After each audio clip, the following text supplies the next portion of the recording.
Alex worked in a glass tower on the 42nd floor. He had the dream job. At least, that's what everyone told him. He was smart, hardworking, and rapidly climbing the ladder that others had built for him.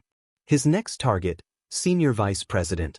But every night, when he returned to his minimalist apartment, he felt a strange, hollow emptiness. It felt like he was just an actor, following someone else's script. One evening, buried in a project he didn't believe in, but one the board loved, he idly searched the internet for burnout. He clicked a link and landed on a page with a quote by Socrates. "The unexamined life is not worth living." The word stung him. Unexamined? Alex thought.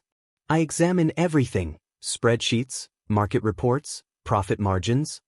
But then it hit him. He had examined everything except the one thing that mattered, himself. He started asking the Socratic questions. First, why am I doing this job? His immediate answer, for success. The Socrates in his mind asked, what is success? Alex thought, money, a title, respect. Socrates pressed again, and are those things making you happy? Silence. This was the first numbing moment. He realized his entire definition of success was a lie. He thought, question everything. The next day he walked into the office a different man. A strange, dangerous power had awakened in him. In the big meeting, his boss, Mr. Vance, said, "This is the new marketing plan. We've always done it this way, and it works." The whole room nodded in agreement. But Alex's Socratic gadfly, the stinging fly, was now awake. "Mr. Vance," Alex asked calmly, "does it really work? Or are we just doing it because we're comfortable? If we were starting this company from zero today, is this the method we would choose?" Silence flooded the room, as if someone had sucked out all the oxygen. People stared. Mr. Vance glared at him. "You're crossing a line, Alex." But Alex hadn't crossed a line. He had only asked a question. That night, he threw his dream job promotion plan into the trash.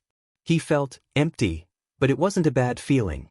It was the feeling of being clean. He had gone through the midwife of the mind. Now, he was ready to achieve anything. He stopped working on the project for the board. Instead, for the next 2 weeks, he secretly poured his energy into a new, crazy idea. An idea that could actually make the company better, not just boost the next quarter's profits. The day of the board meeting arrived. Alex's name was called.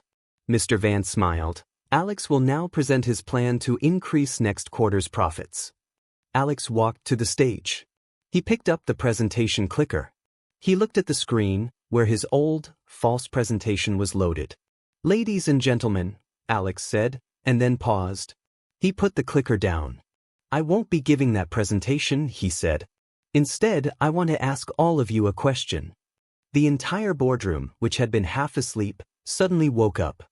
Alex asked, "Why are we here? Are we here just to make money? Or are we here to build something that actually matters?" He switched the display to his new, bold project. For the next 20 minutes, he spoke from the heart. He didn't just challenge their profits, he challenged their minds. He forced them to think. When he finished, there was a heavy silence. Mr. Vance's face was red. Some board members looked nervous. But the CEO, a quiet woman who always sat in the back, looked up at Alex and gave a single, slow nod. We don't know if Alex got the promotion that day, or if he was fired. But that isn't the point of the story. The point is, when Alex walked out of that meeting room, he felt free for the first time. He felt true power. The kind of power that doesn't come from a title or a salary. It was the power that comes from truth. He had questioned everything. He questioned his own lies, his fears, and the entire system he was in. And in return, he had achieved anything. He had achieved the one thing nobody could ever take away from him. His soul, his integrity, and a life that was finally worth living.